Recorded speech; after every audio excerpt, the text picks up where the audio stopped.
Welcome to the Royal Diaries, Unlocking History. My name is Julia. My name is Felicia. We are sisters who love books, history, and talking about them both. We're doing a deep dive into the Royal Diaries series. Come with us as we learn about the girls who became women that shaped history.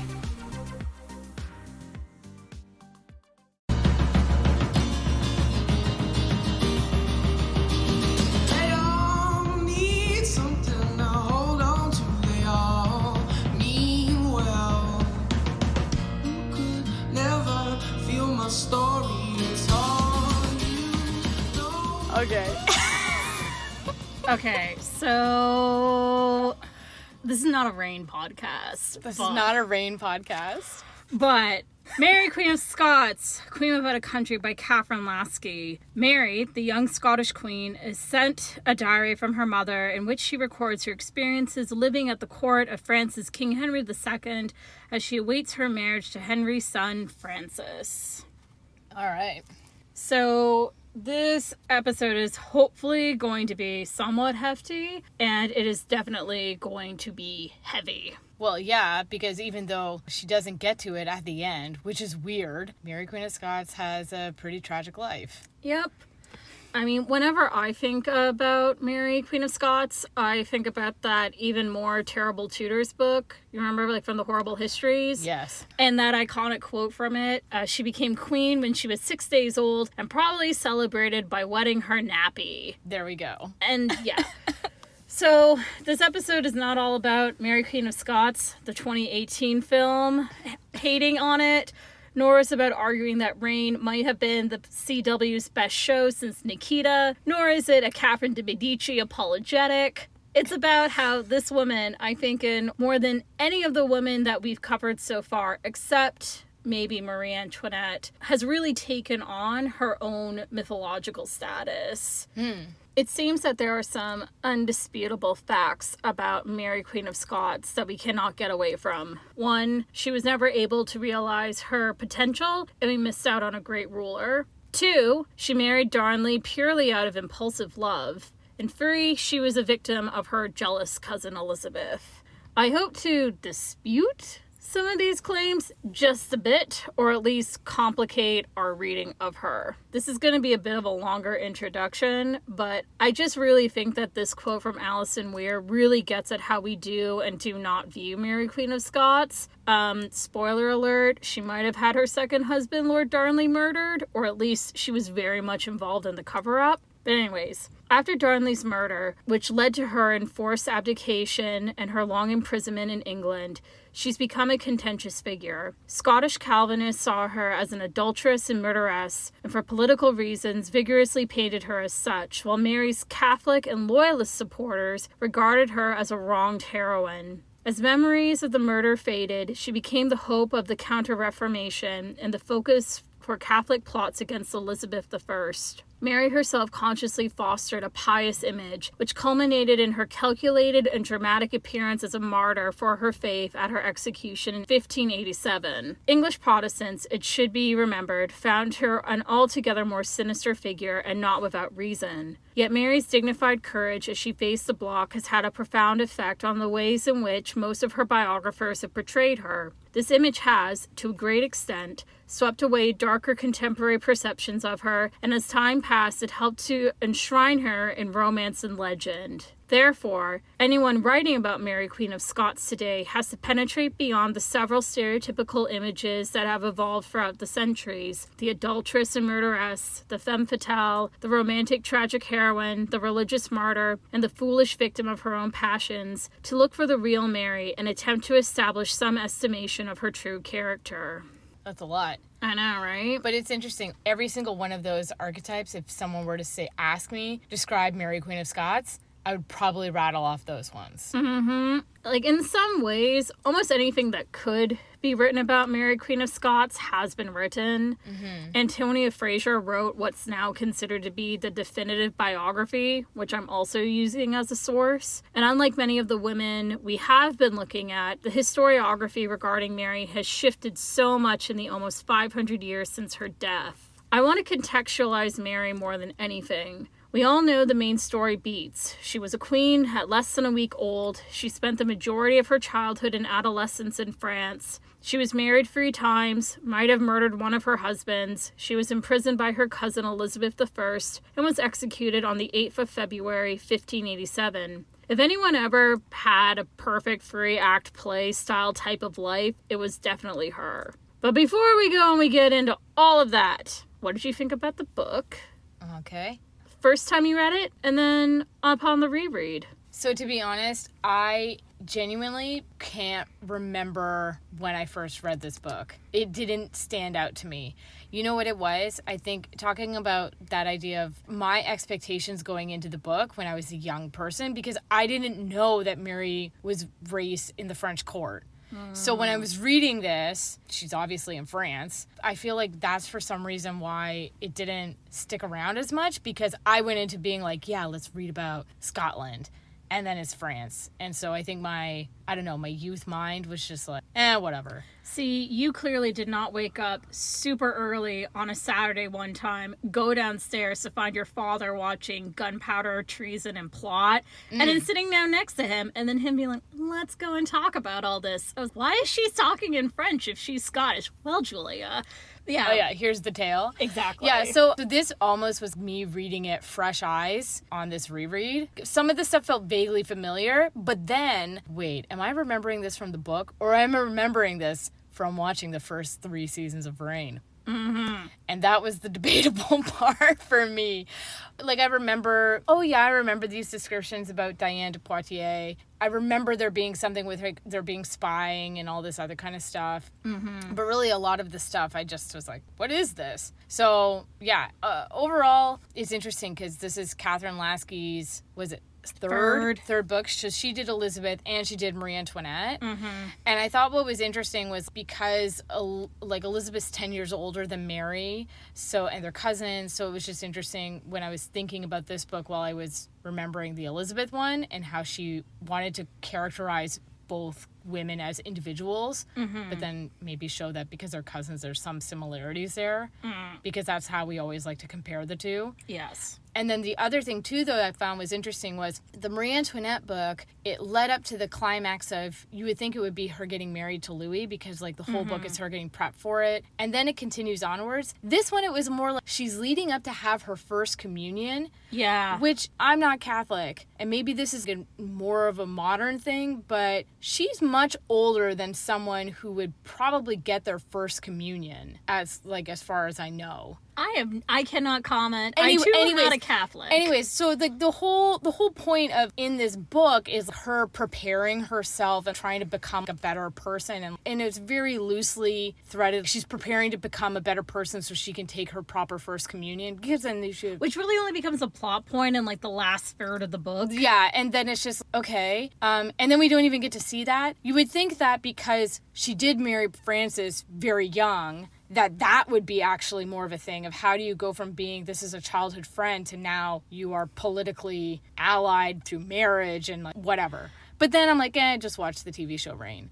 And then there was also I didn't remember it, but I did kind of almost like the plot point with one of her Marys, of the 4 Marys, being a victim of sexual harassment and then potentially like assault. Not because like, oh, I like that for drama, but I appreciated how twofold it was. Here's something that can happen in a modern context where you have someone who is an instructor, or like he's supposed to be teaching them music, and he isolates one of the girls, and she basically is all that grooming, it's our secret kind of stuff, and she's ashamed and she's scared. This is a great way to almost tell young women who are reading this book, this is wrong and you should tell your friends about it, like something should be happening and it should stop.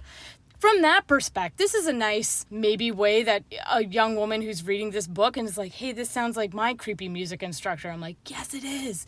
Get help. But maybe not the best Mary Queen of Scots book. No, not at all. Yeah, and I mean, even with the music instructor, I'm like, oh yeah, we really have to go and make the guy with a nervous condition who's also like ugly looking to be the bad guy.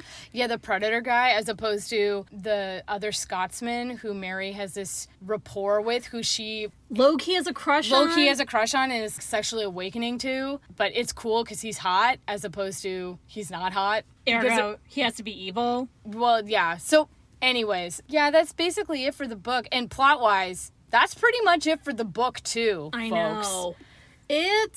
I've seen some of the tweets from our followers, which, again, thank you for interacting with us. But some people's like, I really love this. I'm sorry, fam, I did not like this book.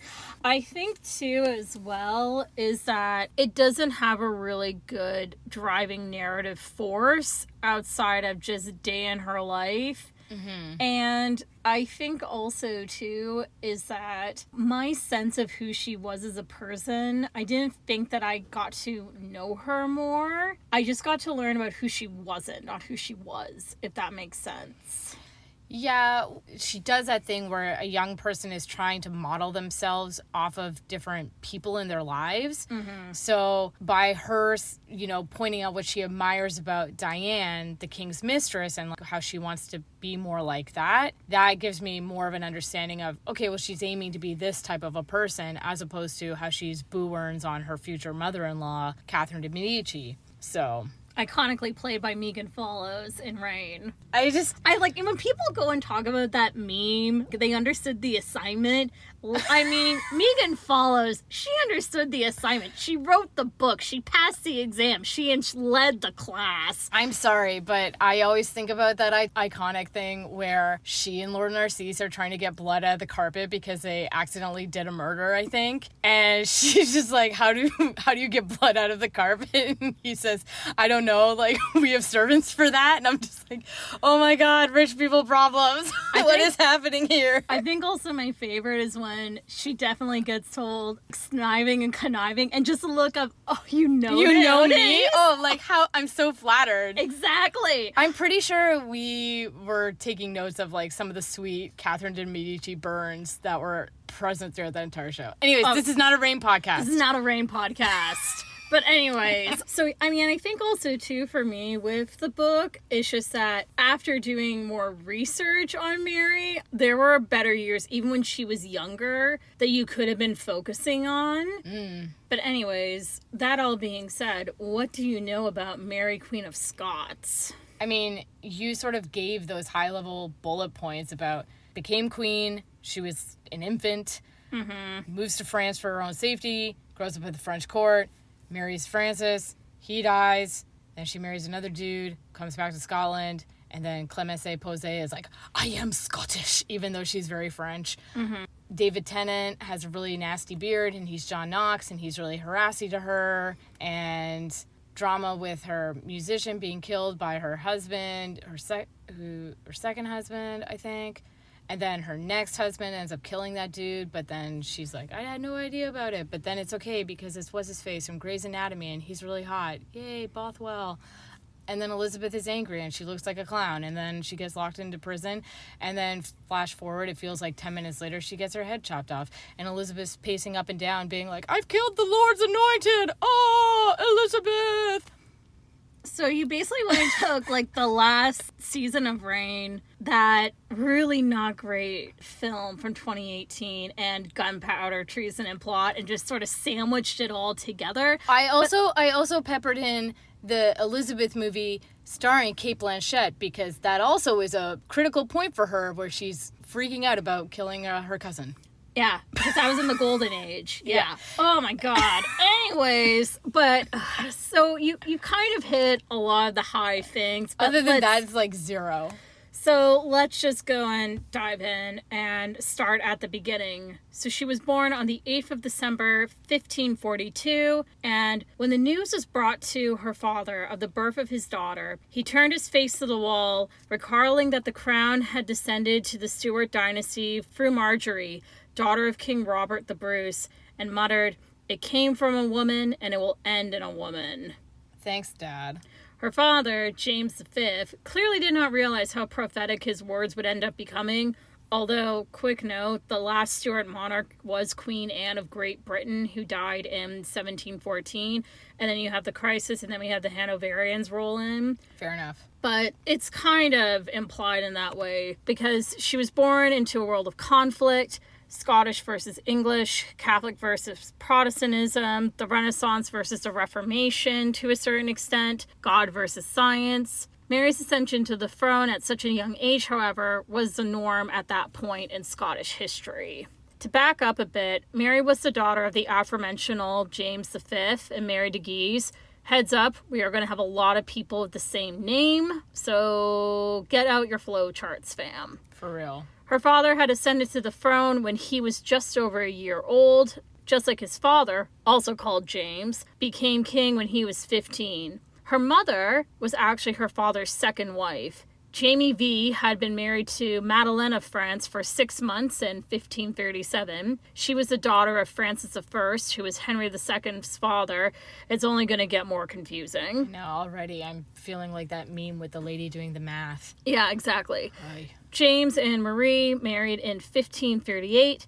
Mary de Guise came with a very handsome dowry, and she had been married before and had given birth to a son who survived past infancy. And I really love this quote from Fraser. And the context is that James V, he's looking for a wife, and he goes and he meets Mary of Guise. So matrimonially suitable did she seem, indeed, in terms of the time. In that autumn of the same year, Henry VIII also offered for Mary de Guise's hand after the death of Jane Seymour. He referred approvingly to her fine stature, at which Mary of Guise said to have wittily replied that although her figure was big, her neck was small. Snap, snap, snap. Exactly. Wasn't there someone who also clapped back at Henry when they proposed and they said, "Alas, I only have but one neck"? That was, I'm pretty sure, one of the princesses of Denmark who said if I had two heads, I could maybe spare him one. Blah, blah, blah. Exactly. So, but at this point, though, because James V, that's his second French wife.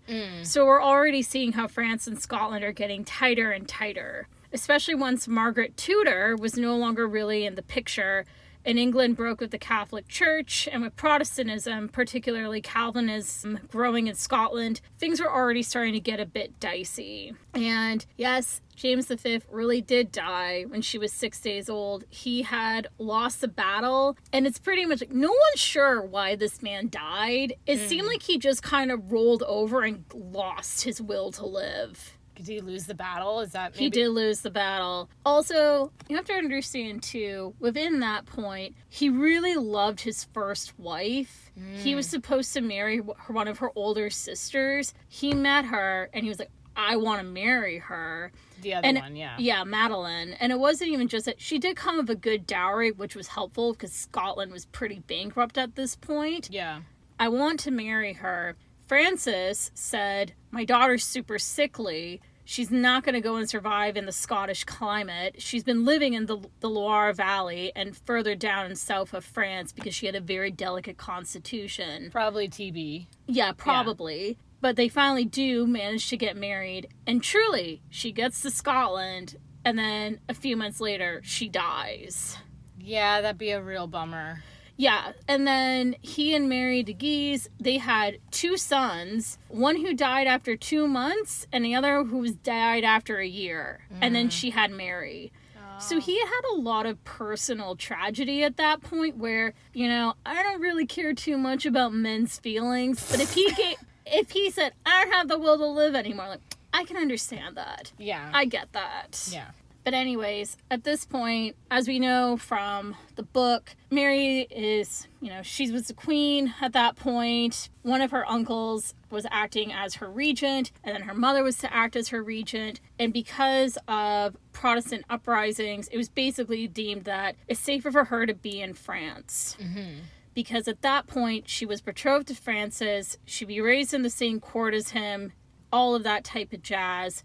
And it would just be better for her own safety. So that's why she got shipped off to France. It feels like, yes, that makes sense, but I feel like someone wasn't actually forecasting ahead and saying, okay, but how are you supposed to rule Scotland and be the Queen of France simultaneously? Well, and that kind of, and we're going to go and unpack that a little bit more. But Yeah. I mean, Mary, she was a queen. Like, we knew she was a queen. But Yes. nobody really expected her to be a queen. Ah. And there's a difference in that, right? So her time at court in real life versus her time at court in the book, from what I could tell, there were not that much variation.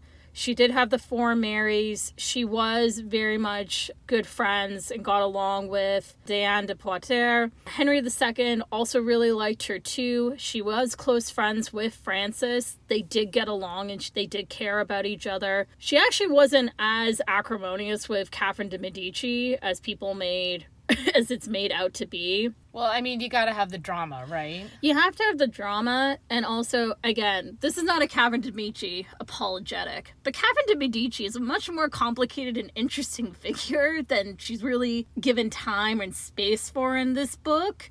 She has to be the evil and wicked stepmother. Of course, she has to be ugly, even though she wasn't actually considered to be ugly. Well, they kept calling her plump, and I'm thinking, she's had how many pregnancies at this point, too? Yeah, exactly. So... And also, she wasn't considered to be super plump IRL anyways. Yeah. She was just like in the way of any woman who's had a bunch of kids, her waist thickened, but wasn't like, and even then, there's nothing wrong if she was fat anyways, but you get my point, right? 100%. Yeah. So, but I mean, was she conniving? Was she determined to go and keep the Valois family in power? Was she really smart about how she used the arts and poisons? Hell yes. Well, I believe that in this book, her motivation for being anti-Mary, or at least in Mary's perception of being anti-her, doesn't actually make sense. Versus in Reign, Nostradamus predicts that if Mary and Francis get together, Francis will die. So, to preserve the line, she's like, I gotta break up this relationship. Exactly. It can't happen. Do you ever just go and think about the galaxy brain levels of No, it's historically because- inaccurate but amazing plotting? Oh my god. No, because the writers of Reign 100%, they probably used this book initially as like maybe a jump off point. Where's the actual conflict here? If you want a good villain, you can't just have it being they're bad for the sake of being bad. Every person who has been the bad person, in their own mind, they think they have a good and justifiable reason. Yep. Therefore, you can at least understand it. Even if you don't agree with what they're doing, you as the viewer or person who's watching I would never do that, but I get it. Pretty much. Okay, sorry. Anyways. This is not a Reign podcast. This is not a Reign podcast. Court in France, it was Catholic. It was where she did not have there was no expectations of her other than to really go and be his wife. Because at this point, like, her mom's the regent and things are starting to fall apart in Scotland. Yeah. And do they even think about Scotland as a place to rule at this point? Well, I'm just thinking from in terms of, sometimes you have a country and it's like, well, nobody actually really lives there or rules there. We just sort of own it and use the resources or something. Well, the whole deal is that I'll unpack this more, but at one point there was this whole idea that if Mary and Francis died without children, that Scotland would become part of France. Which makes sense because there is a precedent with England and France previously. Like, look at Eleanor Aquitaine and Richard the Lionheart and all that stuff. They were French people. That was the whole thing. When England was conquered with William the Conqueror and the spoils of war, he basically said, okay, I have 2 sons. Son 1, you get France, which is better. Son 2, have fun, you can have England. Like, the garbage dump. Exactly. So that was basically what the plan was. But anyways, a whole cramp goes in style when Francis dies. And yeah, he's the blonde dude from Reign, hated Toby Regbo, and he died after 2 years of marriage of an ear infection in December of 1560, or maybe it was meningitis. We don't know for sure. He was never a super robust dude. Good for Toby, though. He did such a good job. Toby Regbo brought so much nuance. He brought so much to this delicate flower of a boring-ass character. I know. For me, when they just kept trying to push this bad boy bash business, I'm like, get out of here, you weird OC character. You're not needed. Exactly. I just need Toby. Well, and also, too, is at the moment that let's go and put Bash and Kenna together, I was like, oh, brilliant. Exactly. This is not a Reign podcast. It's not a Rain podcast. Anyways, What we do know is that we don't know how Francis died, but we do know that Mary left for Scotland shortly afterwards in 1561. Now, how long was Mary the undisputed queen in Scotland after she came back? How many years do you think? I feel like it was probably under 10 or something stupid. I know she spent more time in prison than actually being a queen in Scotland. So during those 6 years that Mary was in Scotland, she got remarried. She then had her best friend murdered in front of her. She had a baby. Her husband was murdered. She was kidnapped and probably forced to marry Bothwell. And then she had to abdicate in favor of her infant son. I just also want to say, by the way... What's your 5-year plan look like? I know, right? Okay, also, Kevin McKidd does have a tendency of playing assholes. Sorry to the 2 Owen Hunt fans in the world who might possibly be... It's like the moment they used to talk shit about Owen Hunt, the one fangirl hears it. It's like, are you talking? I'm like, no, he's terrible. They're coming for us. They're Shut coming. up. Anyways. But anyways, wow, Bothwell. What a piece of work. Really? I thought he was so nice in Gunpowder, Treason, and Plot.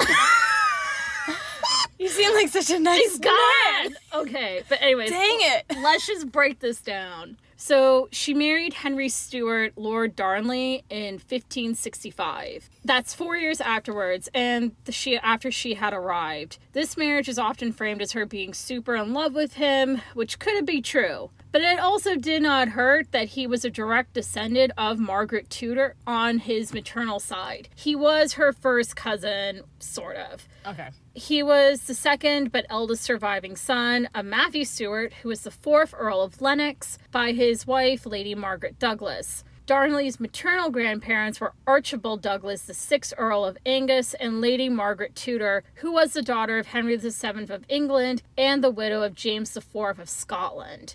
I'm imagining all of this in my head right now. Okay, I got it. Yeah, okay. It turns out, though, that after she married him, she really liked him. He was sporty, he wasn't a dummy, he was cute, but it turns out that he was a dick. And him drinking a whole lot did not help. This is not, also, it's like, there's nothing wrong if you struggle with alcoholism, but try not to be a dick and be a little bit self-reflective in this. Substance abuse problem strikes again. Exactly. He was vain, arrogant, and had many unreliable qualities, which threatened the well-being of the state.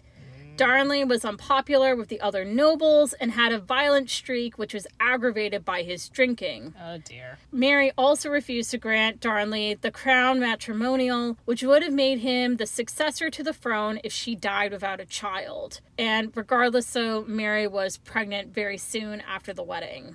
So the second part of things that happened. Mary's private secretary, David Rizzio, was stabbed 56 times. Sheesh. On the 9th of March, 1566, by Darnley and his associates, mostly Protestant Scottish nobles, in front of Mary, who was 6 months pregnant at the time. So there are red flags, and then there's just Stabbing. red everything stabbing. Yes. Run, bitch, run! And according to English diplomats, Thomas Randolph and the Earl of Bedford, Rizzio's murder, who was rumored to be the father of Mary's unborn child, but probably not, was part of Darnley's bid to force Mary to cede the crown matrimonial to him.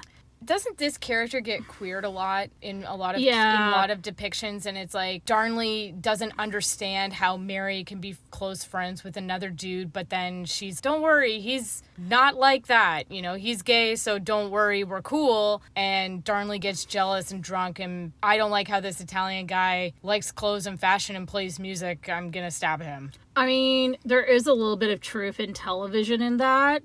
Some historians do think that David Rizzio probably was having homosexual relationships. I'm not saying that he was gay, because having a gay identity at that time just wasn't a thing. Fair enough. But yeah, he was really close to the queen, because he was initially just supposed to be a court entertainer, and then he became her private secretary. Yeah, which is a very intimate position. Yeah, and because when we think about a secretary now, it's it's just this random person at desk. Like, take my dry cleaning to down the street, Deb. Well, it's way more at the time. Yeah, especially think about the only main way of communication is correspondence. Exactly. So this person is taking care of her private correspondence. Well, and also, too, is that he'd be helping with organizing her household, a bunch of stuff, too. Like the budget and a bunch of things. Exactly. Yeah. And it is later uncovered that Darnley had made a deal with his allies to advance his claim on the crown matrimonial in the Parliament of Scotland in return for restoring their lands and titles, which he would have done if he had been given that role. So he's like, come help me stab this dude to scare my wife into giving me power so then I can give you back your land. Pretty much.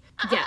I feel like that I understand the go big or go home, take a big risk, but what the hell, man? I know. And the whole thing is that the lands being taken away along with the titles was really a side effect of Mary, a staunch Catholic, coming back to a country that had basically gone through the Reformation and was very Calvinist Protestant at this point. Yeah. That's essentially what she was dealing with in the 4 years before she married Darnley.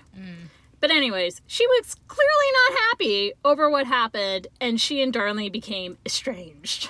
That's putting it lightly.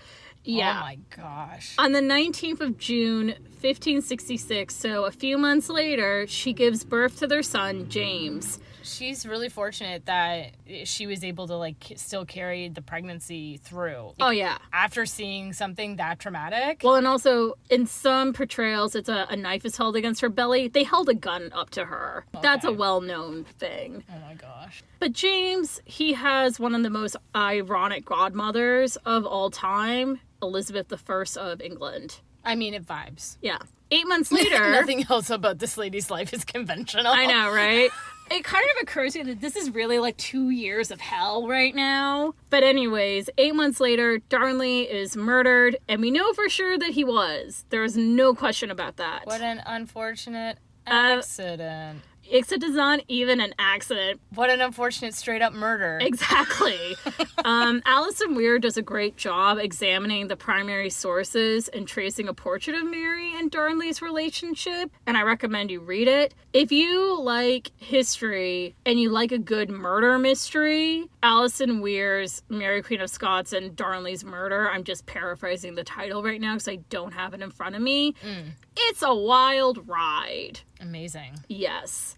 Who murdered him? We are not sure. Does anyone care? No. I mean, most historians think at this point that James Hepburn, the 4th Earl of Bothwell, probably orchestrated it. And after Darnley dies, everything quickly starts to implode for Mary. Which is a shame, because you think she'd be living her best summer self, or whatever that stupid phrase is floating around the internet. I know. It's pretty much agreed that she and Bothwell married under very sus circumstances, no matter what, shortly afterwards. Oh. And that Mary may not have known that Darnley was going to go and get murdered. That is definitely up for debate. But she was definitely aware of the cover-up. Yeah. Yeah. So, and another thing, too, is that with Bothwell, that's a whole mess, which you can go and get more into. But after they married, the nation was very divided. Bothwell was unpopular with the lords, the people, and it seemed in the end that all he was trying to do was a power grab to become king. And what happened afterwards is that there was an uprising. Mary was imprisoned. She escaped. She failed with another uprising, eventually fleeing south. And Bothwell dicked off to Scandinavia, where he was then imprisoned because he totally forgot that he had dicked and ditched 2 women there before. So How do you forget that you dicked and ditched people in a totally random foreign country? I think I'll go back to random foreign country. Bothwell was not that smart. Okay, he wasn't stupid, but he bet on certain horses, and it didn't work. He is like a prototype gangster type of person. The thing is that it's pretty much agreed that he and Mary probably were involved in some capacity before Darnley died. Yeah. Most historians think that he definitely kidnapped her and then basically either raped her or coerced her into marrying him. But either way, they did get married. Yeah. Well, I mean, who knows what the circumstances, but, you know, she has her garbage husband who's killing her close friend in front of her. Yep. This guy shows up and says, I hear that your husband's a real a-hole. Well, and also, but she had known him for years, so it wasn't like he just randomly showed up on the scene. No, not like a rando, but I'm just saying he's like, hey, I hear you're having a rough time of things. I'm your friend, blah, blah, blah. If you ever need anything, just let me know. And she said, sure, maybe I'll give you a call later. She calls him and she says, remember how you said you would take care of things?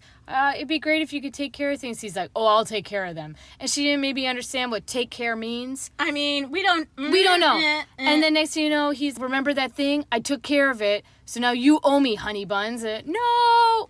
Yeah, I mean, you could read it that way if you want to. I will not hold it against anybody who does. Yeah.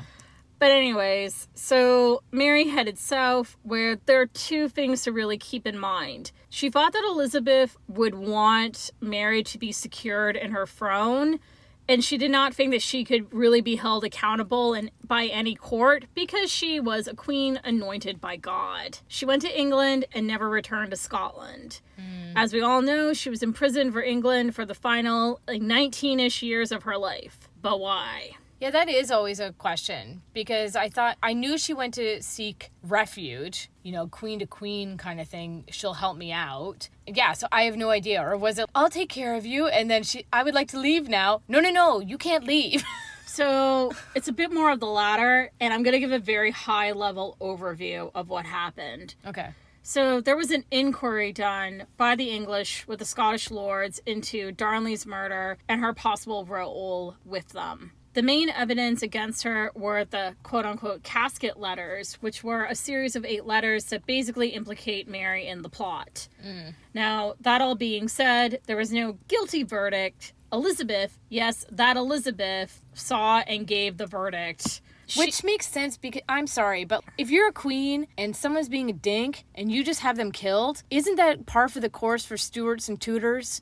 I mean... So if someone says, I would like to arrest Henry VIII for killing Anne Boleyn, no one's going to do that. Yeah. Elizabeth concluded the inquiry with a verdict that nothing was proven against either the Scottish lords or Mary. Elizabeth wished neither to convict nor acquit Mary for the murder. There was never any intention to conduct proper court procedure. The conference was intended as a political exercise. In the end, Moray, James VI regent, returned to Scotland and Mary remained in custody in England. Elizabeth succeeded in maintaining a Protestant government in Scotland without either condemning or releasing her fellow sovereign. I'm sorry, but finger snaps to Elizabeth for being able to ride that middle of the road line. I know.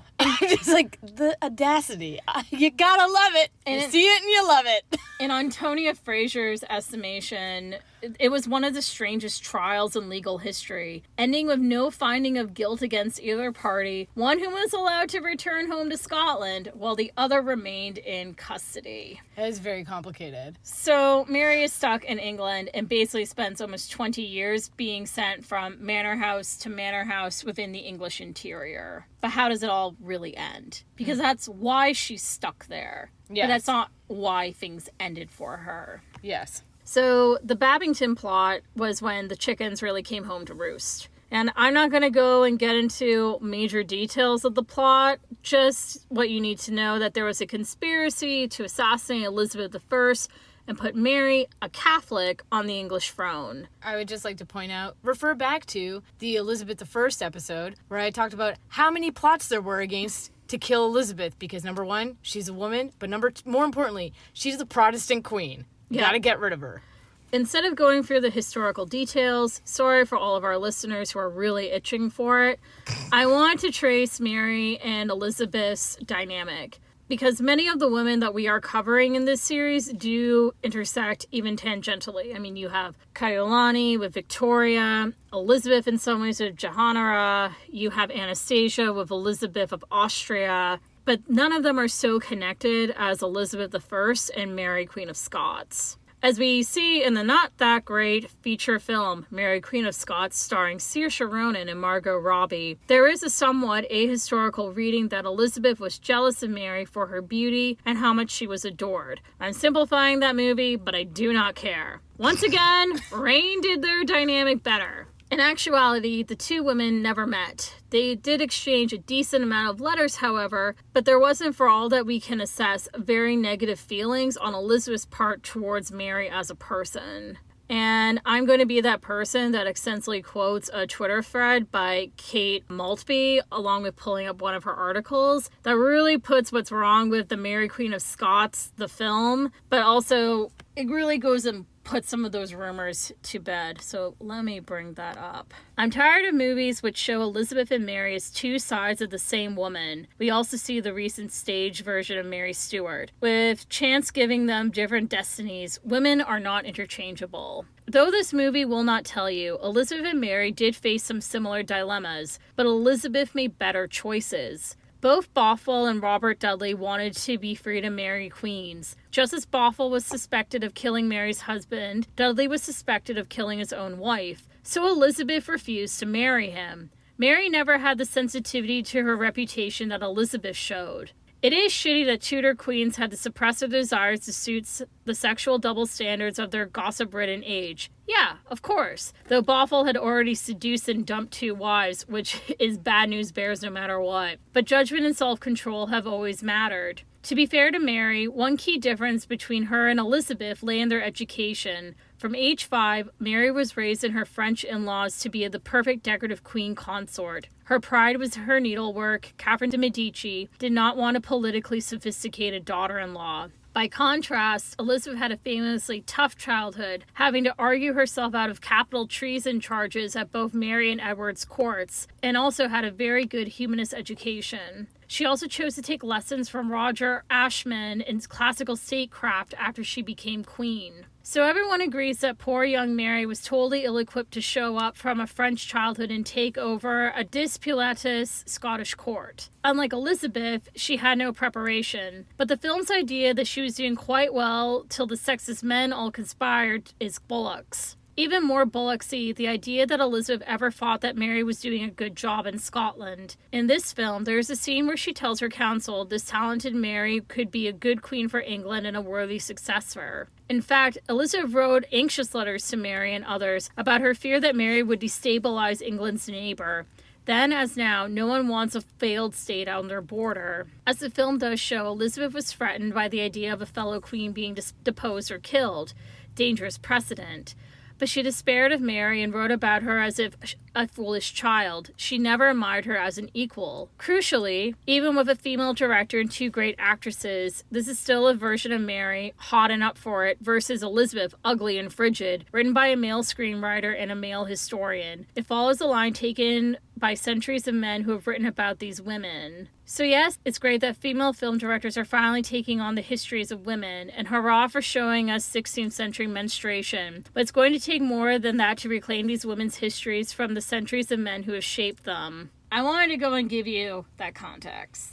Yeah, because they always play it to the point of there are two roads diverged in the woods. And Elizabeth took the virgin, I'm not going to be with a man, but I'm going to be a powerful ruler with the attributes of a man leader. And Mary foolishly chooses to get with dudes, have a child. Maybe she secures the future throne, but she ends up becoming betrayed by these men and is actually put down a path of failure. Whereas, let's go and take a lesson from Queen Bess and try to find more of a middle road, where it really is that I remember when the posters first came out, where it said, had Elizabeth was born to rule and Mary had born to fight. It's totally the opposite. Mary was born into paramount of privilege. She was literally a queen in her own right from day one. Elizabeth was rendered a bastard and nearly died several times from the whims of other people. Elizabeth wasn't stupid, not just because she had a really good education that she was gifted, but she knew how to go and spot her own weaknesses and was going to go and fill in her own gaps. Mary did not seem to have that type of wherewithal. Mary had a lot more sense of, I'm here because God wills it. I've done my homework for the day. Exactly. Which I would like my extra credit, please. Exactly. And again, like, I don't think that makes Mary a bad person or a dumb person, but she also, too, did not make the greatest of life choices. No, it just makes her a very short-sighted person. Yeah. And not understanding the bigger picture game. Well, and also, too, is that Mary had been antagonizing Elizabeth, too, for a long time. Jumping back to when Mary was married to Francis, a few things were going on. Mary de Guise was acting as regent, and the very Protestant Scottish Parliament did not like her. Mary de Guise, being French and having her daughter being the Queen of France, etc., had the support of French troops. The Protestant Scottish lords struck a deal with the English via the Treaty of Berwick to have support expelling the French troops. And there was another issue, though, that really irked Elizabeth and the English in general. Mary and Francis had combined coat of arms. His was the French fleur-de-lis, and Mary's with the Scottish lion and the English lions and emblems. Pretty much visually conveying that Mary was the rightful Catholic Queen of England. Inciting Mary's refusal to ratify the Treaty of Edinburgh, in which Scotland's Protestant leaders acknowledged that Elizabeth as the rightful Queen of England, Elizabeth refused her cousin a warrant of safe passage through English waters on her return from France to Scotland. So from the first time that Mary is heading back to Scotland, things are not ideal between these two women. Yeah, it's very short-sighted. Yeah. And now the two of them did become friendlier in their letters over the years, but it all took a turn with Mary's marriage to Darnley, the birth of James, Darnley's murder, and the marriage to Bothwell. Basically, during Mary's 2 years of hell, things really fell apart between them. Yeah. News that Mary had married Bothwell reached Elizabeth, and she wrote yet another impassioned and incredibly direct letter to her cousin, warning her in no uncertain terms that Mary's actions had scandalized Europe and threatened the future of her reign in Scotland. How could a worse choice be made for your honor than in such haste to marry such a subject, who besides other and notorious lacks public fame has charged with the murder of your late husband, besides the touching of yourself, as also in some part, though we trust in that behalf falsely. Oh my gosh. Yeah. And you know what? This is like that friend who makes bad choices, and then you want to point out, you say to them, hey, look at your life. Look at your choices. What are you doing? And then they get uppity about it instead of saying, you know what? I will look at my life choices right now. Well, I'm making some that aren't great. Well, and this letter also shows, too, that Elizabeth was aware of the less than ideal circumstances of what had probably happened to Mary, too, with Bothwell. Well, if she's aware of it, how many other people are aware of it? It's not a secret. Yeah. By marrying Bothwell, in Elizabeth's view in all the worlds, Mary had shown herself incapable of ruling independently.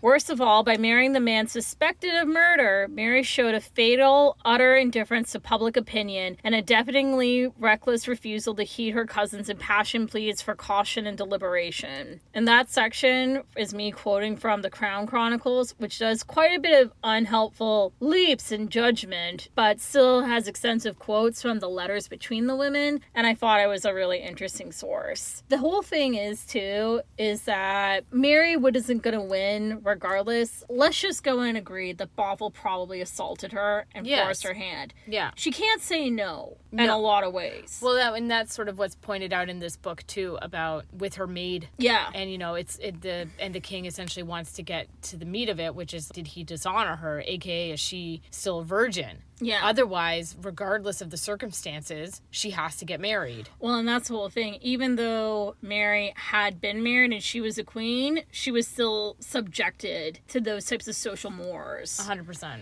Yeah. The thing is that regardless of that, though, things still only got worse between the two women. By the end, Elizabeth and Mary, they were still exchanging letters, and then Mary sent some letters that clearly implicate her in the plot to kill Elizabeth.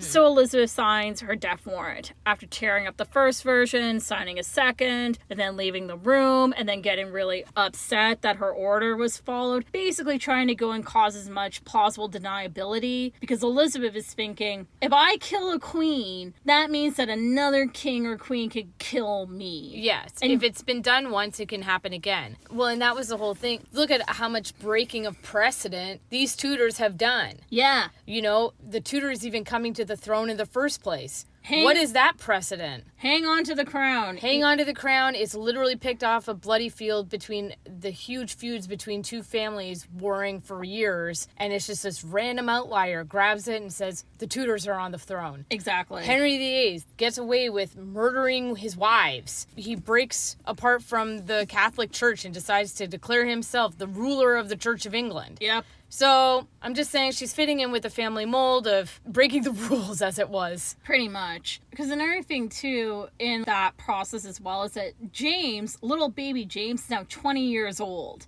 Yeah. He hasn't seen his mom the entire time. I decided not to depress myself and find out if he had any sort of relationship with his mother after she was imprisoned. But Elizabeth was still worried, regardless what their relationship was, that he would invade afterwards. So she had a lot of thoughts. But regardless, Mary finally died by execution on the 8th of February, 1587, almost 20 years after Darnley died. And her son, James VI, later succeeded Elizabeth I in 1603 as James I of England. What about the rumor that Elizabeth set Mary up by, like, taking one of her letters and there was extra space and so they wrote something potentially That's more to condemning? do with... No, that's more to do with the casket letters regarding Darnley. Mary had a cipher. After reading them, like, Mary definitely knew. Yeah, that there was a plot around to kill Elizabeth. And she was decently cool with it. It's much more involved than just we randomly found these 8 letters in this special casket. Yeah. There was a network of letters and people. Yeah, we properly intercepted. There was an actual plot. Yes. Not a, well, if you squint at it, maybe we could say there's a plot, madam. I mean, there was a plot. How deeply Mary was in is still debatable, but she was still involved enough that with recent passing of rules that had happened, like within the previous decade, if you were part of a plot to go and kill the sovereign... Yeah, you were in trouble. You were automatically done. Exactly. I mean, regardless, Mary did not end up being the Queen of England as she thought was her right, but her son, her very Protestant son, James... did. Exactly. Well, any way you can take to get there, I guess. Yeah. So, that was Mary Queen of Scots. It's a lot. It is a lot. Well... And I think, too, it is one of those things where, from a high level, how much does someone have pushed by the winds of fate and chance versus how much do they actually have agency in doing stuff with that? That's always an interesting part because it's usually set up that Mary is pushed around by the things of chance.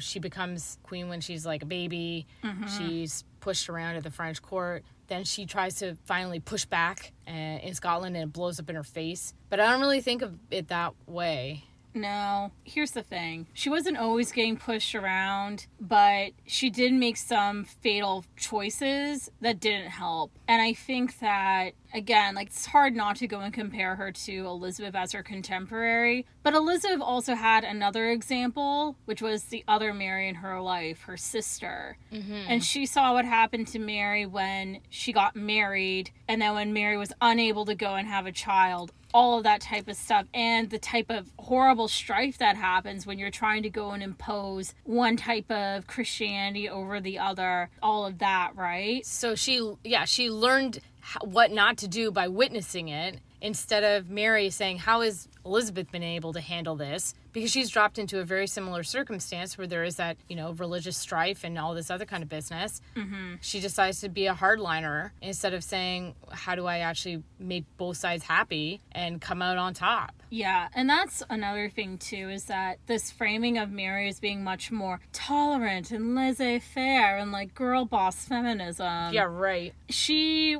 wasn't. She was very Catholic, very staunch about it, really mean, and very intolerant in a lot of ways. Well, and she very much had that divine right of kings. Yeah. Going for her. She did. It was her divine right to be on the Scottish throne, and it was her divine right as being part of the true Catholic Church to go and sit on the English throne. See, that was one thing that really didn't crop up a lot in Brain. They made her a little too lib. Yeah, they made her a little bit lot lib. But it was Rain, and it had the most amazing costumes ever. Shout out to Meredith Pollock. And it had amazing music choices. It had Megan Follows. You had, King Henry. You have everything. It's a hot mess. But you know what? That's why it works. Because that's who Mary was. Mary was a hot mess. And everything happened so quickly, and then nothing happened at all, and then it ends with a bang. Rain. Mary Queen of Scots. Long may she reign.